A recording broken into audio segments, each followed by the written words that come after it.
Ese mu iterambere ryawe wari watekereza yuko ukeneye bano bantu bane mu buzima bwawe? Koko bano bantu nibo bazatuma ugera ku ndoto zawe, kubera ko hari abantu twabonye bapfuye bafite impano, akina umupira mwiza ariko agapfana ubukene, afite impano nziza yo kuruhuka ariko agapfana ubukene, afite impano nyinshi utabara ariko ukabona umuntu ubukene buramwishe. Buriya rero dore ibintu bine yabuze mu buzima bwe, nibura bibe byagufasha kugira ngo wowe ntuzisange muri buriya buzima. Mwongeye kwirirwa nshuti z'umuryango itamutamu aho muherere hose, nizere yuko mumeze neza. Twabonye abantu bafite talent, bafite impano z'ubuzima, bazi gukina umupira, bazi kuririmba, bazi gukora utuntu, bazi gusetsa, ariko ukabona ubuzima ntibuvaho buri, ko wamusize imyaka 2, 3 aracyari wa wundi, ni usabiriza, ni ukora gutya, ukibaza byapfiriye he? Ese baramuroze? Ese birapfira he ngo disi buriya biburaya, yagera iburaya disi ubuzima bwari guhinduka, ngo ahantu dutuye wagira ngo hari umuzimu babahambye, ugasanga turashakiriza impamvu aho zitari. Dore rero ibintu bine cyangwa abantu bane ukeneye mu buzima bwawe. Aba bantu nibo nubabona byanze bikunze ubuzima bwawe uzahinduka. Tega amatwi. Uwa mbere, uyu muntu wa mbere ni wa muntu ukubona akakubonamo impano, akakubonamo umuntu munini, nubwo bwose usuzuguritse, nubwo bwose uri umuntu ntacyo umaze, ariko muri we yabona uburyo uganira, uburyo urimo gukora ibintu, akakubona umuntu munini, akakubona mu shusho nini cyane. Uyu muntu rero uramukeneye, kuko uyu muntu buriya kuba akubona abandi batamubona, uyu muntu ni ukuvuga ngo ni Imana yamugutumyeho. Ni ukuvuga ngo igihe cyose uzahura n'umuntu akakubwira ko kandi akakubwira impano zawe, uyu muntu umwiyegereze, kubera ko akenshi usanga hari umuntu ukubwira impano ugasanga uyu nguyu akunda kuvuga ibye ntabwo wabyemera. Yes, nibyo niko bimeze, kubera yuko usanga aho tuvuka, imico tugira, usanga turi bantu dupfa kuvuga ibibonetse byose, kubera nyine muri make nawe urabyumva, nta kintu tuba dufite gifatika tuvuga, ugasanga turiganira gusa. Ariko rero ugasanga biranatandukanye, gutandukanya ibiri serious, ibiri brage n'ibintu biri serious. Akenshi nubona abantu 2-3 bakubwira ikintu ko ugishoboye kuri kiza muri iki, genda ukigemo ukigerageze, kubera ko bari abantu buriya hari amakuru baba bakubwira yuko ahariya niho hari umuhamagaro wawe, hariya niho hari impano zawe, jyamo. Uwo ni umuntu wa mbere. Noneho uyu wa kabiri wowe ni igitangaza.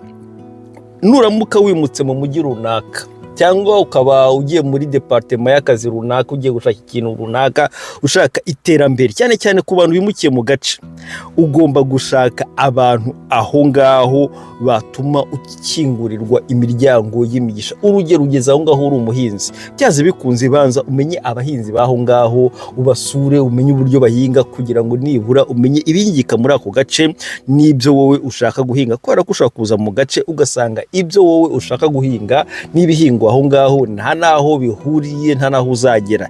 Yego ushobora kubigerageza, ariko kugira ngo amafaranga yawe atazangirikamo, gerageza ibyo wowe wazanye n'ibyo bariya usanzemo hariya, kugira ngo nibura ubumenyi bwawe budapfira mu bitekerezo gusa, ngo kubera yuko abandi batabikora ngo nawe ntugomba kubikora. Iri naryo ni ikosa tuba dukora. Yes, ushobora kuba ufite impano yawe, uzanye ikintu gishya muri ako gace, ariko ngo kubera ko abantu batabikora ntibivuze ko utagomba kubikora. Yego, ariko banza witonde, umenye n'ubutaka bwaho ukuntu bumeze, umenye n'ibindi bakora, wenda ube wanabivanga mu cyiciro cya mbere, kugira ngo wintroduce, ufungure imiryango kuri kiriya kintu gishya uzanye muri ako gace, bityo bizatume n'abakiriya bakimenya, nawe ubone ko aha abakiriya ese barakirengaho iki, n'iki wahindura muri kiriya kintu.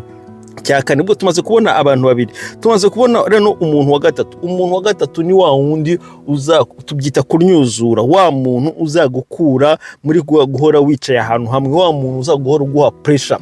Nkuko njya mbivuga mu burya ngo ugiye kuri gym, ugahora ukora gym ari we wenyine urimo kwikoresha gym, ushaka kugufata imyaka hafi 10 utaragera ku cyo ushaka kugeraho. Niba ushaka kugabanya ibiro, ushaka kuzagera aho ngaho ukanabivamo, kubera yuko ubona ntacyo bitanga. Ariko uri ahantu hangombwa, ariko hari ikintu urabura umuntu hariya ugupushinga, ugenda kure ukugeza kure kugira aho imbaraga zawe zigeze, utagende wowe uragendera ku marangamutima uko wiyumva, ariko noneho hari umuntu wagukoresha ibintu birenze uko wiyumva, noneho bikagendana n'imbaraga zawe karemano Imana yaremye. Niyo mpamvu rero usanga mu bajya muri gym, kugira ngo gym yawe igende neza uyenjoyinge, nuko ugomba guhura n'umuntu hariya mu b'inshuti ko unanabimuhembere, ariko wagupushinge umenye kure hashoboka, nibwo uzamenya icyo wari ugamije koko ari icyawe cyangwa atari icyawe, kubera ko ufite umuntu utazakugira impuhwe.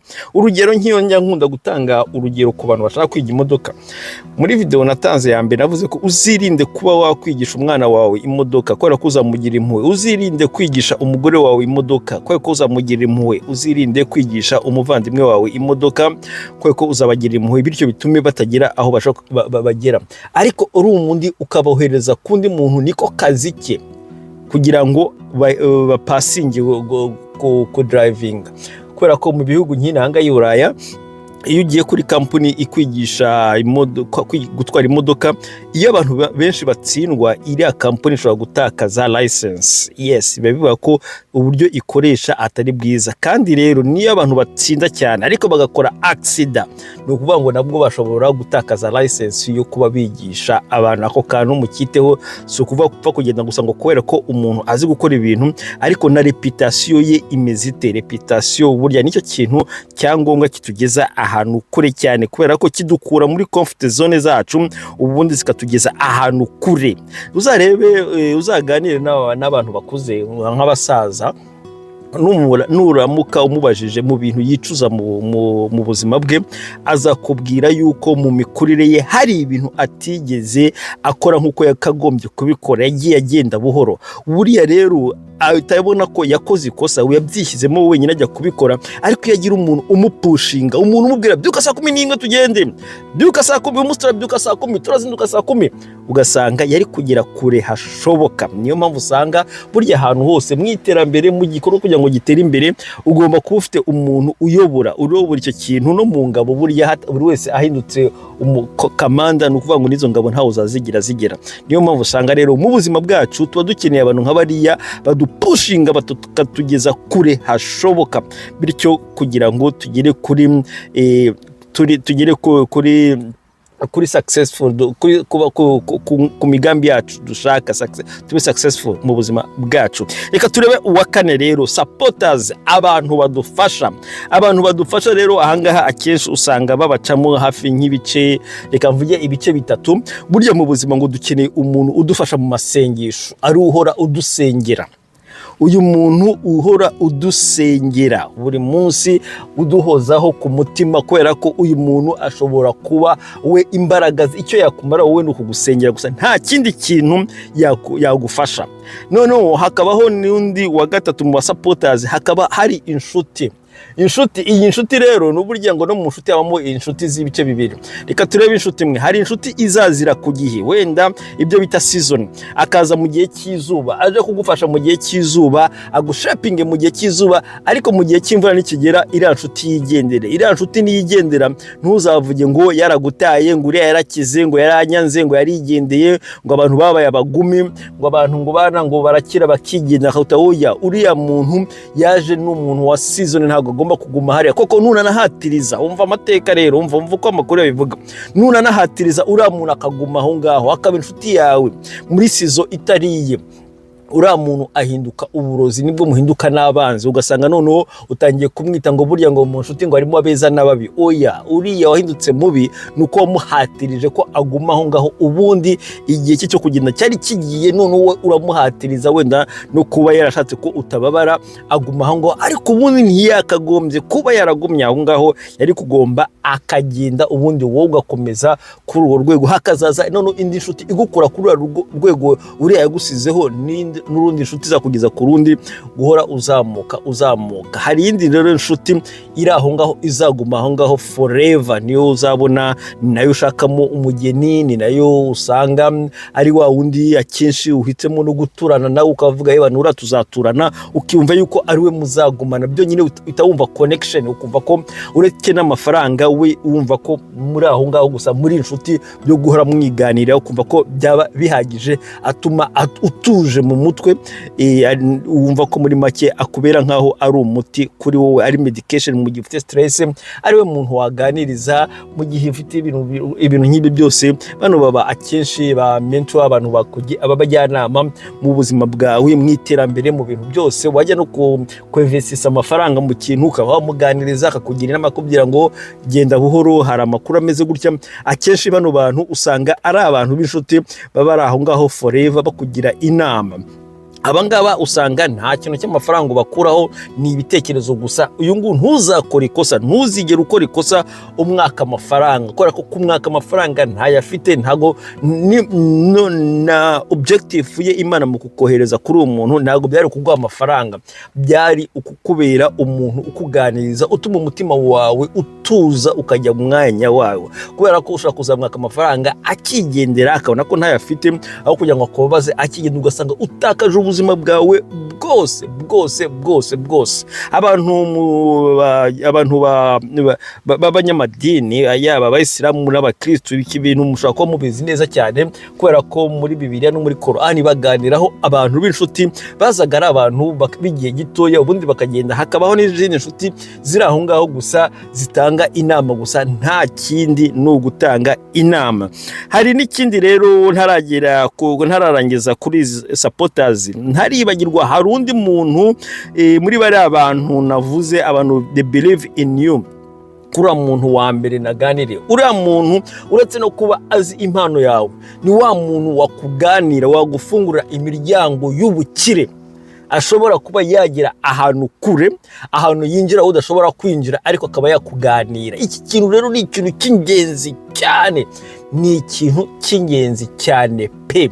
Urugero, reka mtange urugero cyane urugero ndaruha abantu bari i Buraya, dore bari abantu munyuraho buri munsi barimo gukubura aho mutuye. Bari abantu ntimukabasuzugure, muzajye mubasuhuza. Bari abantu mubasuhuze, waba ufite akazi waba udafite akazi, uriya muntu musuhuze. Kubera iki? Ngewe mbifitemo experience.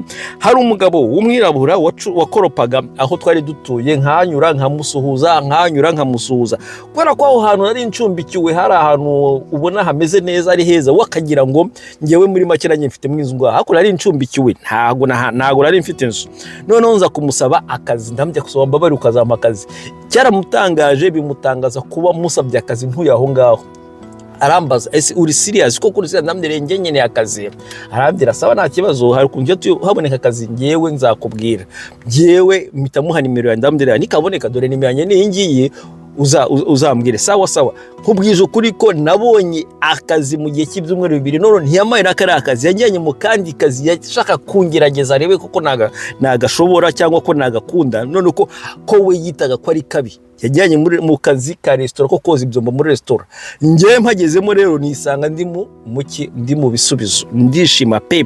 Ngahibaze rero uwo mugabo iyo nahora niba nakura munyuraho mureba hasi, ntago nayo kubona ayo mahirwe yo gutangira ubuzima ngo mbone kare akazi, mbone connection. Bityo rero ntitugasuzugure abantu, burya umuntu ashobora kugeza ahantu. Kandi iyo restaurant nakoragamo, nkubwije ukuri, no gukingura umuryango sinari gupfa nkoze kuri uwo muryango, kubera abasekirite bari bahari bagomba niba gukingura umuryango, we ntugomba gukora ku muryango. Iyo uje n'uburyo uba wambaye, babona ko uri umukire, bagukingurira umuryango. None ibaze ngewe muri make narazaga nabona uburyo mpinje nk'abasuza n'abasekirite abantu bagavuga ngukora muhariya se, ariko se hari ahantu hagejwe n'iki, nuriya muntu ukubura.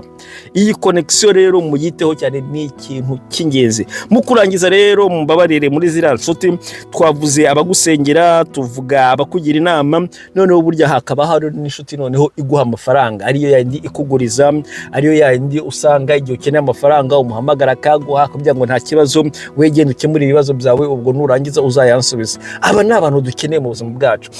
Ibi byose rero kugira ngo uzayibone ni ikintu kimwe, condition imwe ugomba kuba ufite mu buzima bwawe: inyangamugayo. Kuba inyangamugayo ni ikintu gihenze kandi gihendutse. byonyine ntabwo shuri ugomba kubijyamo, byonyine ni ukwicara hasi ugahora witekerezaho wowe uri muntu ki. Ntabwo waremewe guhemuka, ahubwo waremewe guha abandi. Nicyo kintu cyakuremeye. Mu gihe cyose uzumva ko utaremewe guhemuka, nkubwije kuri ko uzagira kure hashoboka. Reka ndangize mbashimira mwese mwakurikiye ikiganiro bateguriye kuri uyu munsi. Mukomeze mugire umunsi mwiza. God bless you all of you. Ciao, ciao, ciao, ciao, ciao.